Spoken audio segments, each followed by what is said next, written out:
Africa संबंधों का 360 सुन लीजिए 2 मिनट। आईआर का टॉपिक है लेकिन काम का है आपके लिए। भारत अफ्रीका संबंधों में दोस्तों हमारी मित्रता काफी अच्छी है अफ्रीका के देशों से, काफी पूर्ववर्ती संबंध रहे हैं। अगर मैं कहूं प्राचीन काल से लेकर संबंध उठाएंगे तो भारत अफ्रीका से संबंध मिलेंगे आपको। किस प्रकार अफ्रीका से हाथी दांत का व्यापार होता था भारत के अंदर, भारत से सिल्क जाता था अफ्रीका के बाजारों में, तो बहुत मिलेंगी आपको। मानसूनी हवाओं की खोज करने वाले जो लोग थे वो भारत और अफ्रीका के व्यापार किया करते थे। जी हाँ, इतिहास पढ़ा है हम लोगों ने, तो एंशिएंट टाइम से हम देख रहे हैं।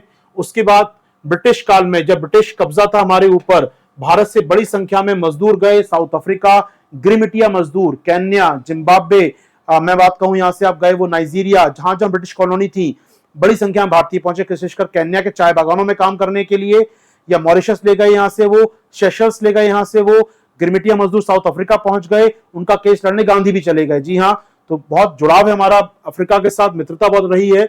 आज काफी देशों में भारतीयों की आबादी बड़ी संख्या में है, वहां पर दो राय नहीं है, भारतीय बड़ी संख्या में भी हैं और कई देशों में तो राष्ट्राध्यक्ष पदों तक हैं। मॉरिशस, सेशल्स में देखिए भारतीय मूल के लोग सत्ता में शीर्ष पे बैठे हुए हैं, तो मित्रता है दोस्तों। इसके अलावा गांधी दो राय नहीं है, एक बहुत बड़ा फैक्टर है भारत अफ्रीका को जोड़ने वाला। गांधी और मंडेला, आपको दो नाम लिए जाते हैं पूरी दुनिया में, पीस के लिए, शांति के लिए, अहिंसा के लिए, अपनी बात को शांति से रखने के लिए। तो गांधी मंडेला जो अपने आप में विचारधारा है वो जोड़ती है पूरे अफ्रीका और भारत को, यहाँ पर भूलना नहीं चाहिए हमें। इसके अलावा गांधी मंडेला लिख दो अच्छा रहेगा। मंडेला का नाम सुना होगा शायद आप लोगों ने, नेल्सन मंडेला जी का नाम। दुनिया में अगर हम कहें तो पिछली शताब्दी जो थी 20th सेंचुरी, दो लोगों के लिए जानी गई, पीस के लिए, वरना दुनिया में अराजक तो बहुत लोग हुए थे।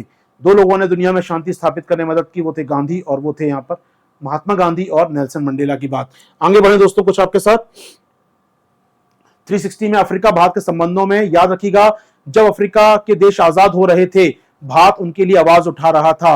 अधिकतर देशों को अपने साथ नैम में, अपने साथ नेहरू की पॉलिसी थी गुट निरपेक्ष आंदोलन की, उसमें शामिल कर रहा था वो इन देशों को अपने साथ। तो गुट निरपेक्षता को स्थापित करने में जो नाम आते हैं स्टार्टिंग में आप पढ़ेंगे, उसमें इजिप्ट के कर्नल नासिर का नाम भी आता है, नासिर टिटो नेहरू, सुना होगा आपने, किताब में दिया 11th क्लास की आपके पहला चैप्टर नैम की स्थापना में 3 लोगों का नाम आता है, नासिर, नेहरू, टिटो। कर्नल नासिर कौन थे? वो जो ब्रिटिश से लड़ रहे थे अपने इजिप्ट देश में। जी हाँ, इजिप्ट के कर्नल थे वो, वहां के राष्ट्राध्यक्ष। तो नैम की शुरुआत से ही अफ्रीका देशों से जुड़ाव रहा। आज भी अफ्रीका कई देश नैम के मेंबर हैं, गुट निरपेक्ष आंदोलन के मेंबर हैं, तो विदेश नीति में स्ट्रॉन्ग पार्ट है। हमने आवाज उठाई उनके देश की आजादी के लिए, और जब वो आजाद हो गए, ब्रिटेन से, स्पेन से, नीदरलैंड से, फ्रांस से वो आजाद हो गए, वहां पर सिविल वॉर छिड़ गया, आपस में गृह युद्ध होने लगा देशों के अंदर। तब भारत ने अपने सैनिक भेजे, शांति रक्षक भेजे। जी हाँ, UN peace keeping force, Bharat के सबसे अधिक सैनिक तैनात हुए अफ्रीका के अंदर। पीस कीपिंग फोर्स, शांति रक्षक सेनाएं स्थापित की अफ्रीका में। हमारे 160 से अधिक सैनिक शहीद हुए यहाँ पर, इनकी रक्षा करते हुए, अफ्रीकी देशों की रक्षा करते हुए। हमारे गुडविल एम्बेसडर हैं, ये लोग हमारे लिए बेहतर काम कर रहे हैं वहां पर, भारत की इमेज अच्छी करने में भूमिका निभा रहे हैं हमारे शांति रक्षक सैनिक दोस्तों वहां पर।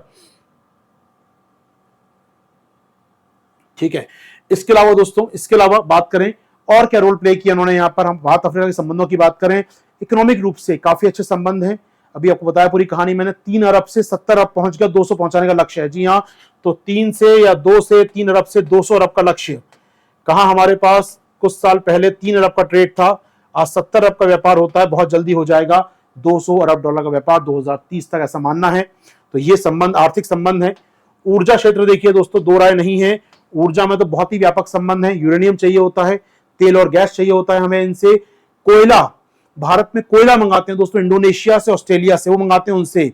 साउथ अफ्रीका भारत को तीसरा सबसे बड़ा कोयला सप्लाई करने वाला देश है, कोयला आता है साउथ अफ्रीका से हमारे यहाँ पर। जी हाँ, तो ऊर्जा में कोयला भी आ रहा है, ऑयल एंड गैस भी आ रही है, यूरेनियम भी आ रहा है दोस्तों, और भविष्य का ईंधन कोबाल्ट। कॉन्गो, पीटी में क्वेश्चन था, दुनिया का 60% कोबाल्ट किसके पास है? कॉन्गो के पास है, वो देगा हमको कोबाल्ट, तब बनेगी बैटरी हमारे यहाँ पर। जी हाँ, तो भविष्य के ईंधन भी छुपे हैं, रेयर मिनरल्स भी छुपे हैं यहाँ पर, ऊर्जा के संबंध बने रहेंगे। इसके अलावा दोस्तों, अफ्रीका के विकास में भारत का योगदान केवल पीस कीपिंग तक सीमित नहीं है, हमने योगदान दिया यहाँ की शिक्षा में, यहाँ की एजुकेशन में, यहाँ की हेल्थ में। अगर हम याद करें, ई आरोग्य, ई विद्या। जी हाँ दोस्तों, भारत सरकार ने 2 बड़ी स्कीम चलाई है अफ्रीका के लिए, 2 बड़ी स्कीम चलाई है दोस्तों, ई विद्या और ई आरोग्य। पूरे अफ्रीका को जोड़ा गया है टेलीमेडिसिन से, टेली एजुकेशन से। अफ्रीका की हर राजधानी में, अफ्रीका के देश की हर राजधानी में हमारे डॉक्टर्स यहां से बैठ के इलाज कर रहे हैं, हमारे प्रोफेसर वहां के लेक्चर ले रहे हैं। जी हां, बड़े स्केल पर हम मदद करते हैं ई विद्या, ई आरोग्य इसके तहत, यानी कि ये शिक्षा देने का और इलाज करने का ऑनलाइन तरीका टेली एजुकेशन दिया दोस्तों।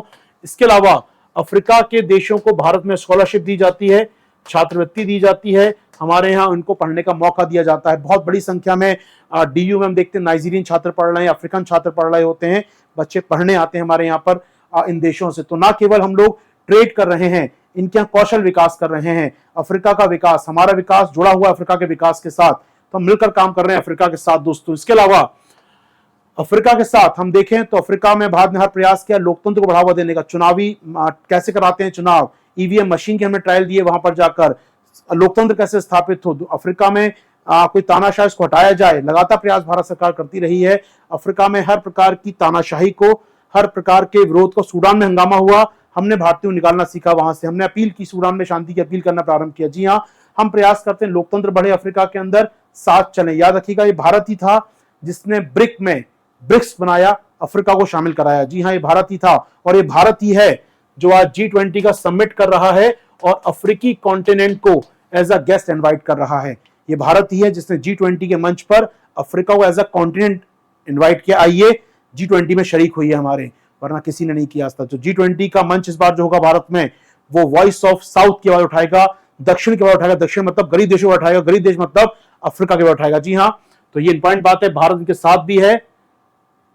जी हाँ दोस्तों, भारत इनके पूरा साथ है यहां पर। चलिए, कुछ पॉइंट समझ आया आपको 360 में, trade, defence, history, polity, governance, issue clear है दोस्तों। हमारे 360 कर पाएंगे आपके साथ। 101 पर मैं ला रहा हूं आपके लिए मिशन एनसीईआरटी, पूरी टीम ला रही है मिशन एनसीईआरटी। क्या है दोस्तों मिशन एनसीईआरटी, इसके बारे में रिवील करेंगे बहुत जल्दी, आपको एक वीडियो पहुंचाया जाएगा आप तक। पूरा वीडियो मिशन एनसीईआरटी क्या है, क्या क्या करने वाले हैं उसमें हम लोग, कौन क्या करने वाला है, टाइमिंग्स क्या होंगे, बड़ा ही शानदार लॉन्च होने वाला है दोस्तों। तो उसके लिए जरूरी है बने रहिए हमारे साथ। चैनल को सब्सक्राइब नहीं किया है तो कर लीजिए, मुझे फॉलो नहीं करते हैं टेलीग्राम पर तो टेलीग्राम फॉलो करना चालू कर दीजिए। पीडीएफ, क्लास के लिंक, चैट बॉक्स, सब कुछ है आपके लिए वहां पर दोस्तों। शीट्स हैं, शीट 360 350 पेज की हो चुकी है अब तक, केवल जून महीने के आर्टिकल से पूरी शीट भर चुकी है दोस्तों। आप सोच सकते हैं इतने आर्टिकल्स ट्रांसलेट होकर मिल रहे हैं, बाइलिंगुअल मिल रहे हैं आपको, उनके इंडेक्सिंग बन रही है। और अभी तो उस पर हम लोग नया इनिशिएटिव करने वाले हैं, क्वेश्चन भी वहां रखे जाएंगे यूपीएससी मेंस के पॉइंट ऑफ व्यू से, वो भी आपके लिए होने वाला है दोस्तों वहां पर। तो इतना कुछ हो रहा है तो इतना तो बनती है कि ग्रुप ज्वाइन कर लीजिए, शेयर सेशन को शेयर कर दिया कीजिए, लाइक कर दिया कीजिए, कमेंट बॉक्स में कमेंट किया कीजिए और बनिए अनअकैडमी के साथ मेरे बाकी कोर्स में दोस्तों, क्योंकि अनअकैडमी का लक्ष्य बैच बहुत ही शानदार चल रहा है दोस्तों। साइंस टेक लॉन्च हो चुका है, नया बैच आने वाला है लक्ष्य का, जहां मैं आपके लिए 14 अगस्त से ला रहा हूँ इकोनॉमी, उसके अंदर करंट अफेयर्स इकोनॉमी लॉन्च हो रहा है दोस्तों वहां मेरा। इसके अलावा साइंस टेक का बहुत ही अल्टीमेट बैच चल रहा है अभी इसके अंदर, लक्ष्य के अंदर ज्वाइन कर सकते हैं दोस्तों मेरे साथ आप। फीस नियरली 40,000 के आसपास है। कोड यूज करना होगा आशीर्वाद 360, जिससे आप मेंटरशिप में आ सकें और हम लोग आप पूरी टीम के साथ आपको सफलता के करीब ले जा सके। मेहनत तो आपकी, किस्मत आपकी दोस्तों, लेकिन हमारा एफर्ट जो है वो हम दे सकते हैं आपको। उम्मीद कर रहा हूं पूरी बात पहुंच पाई है दोस्तों।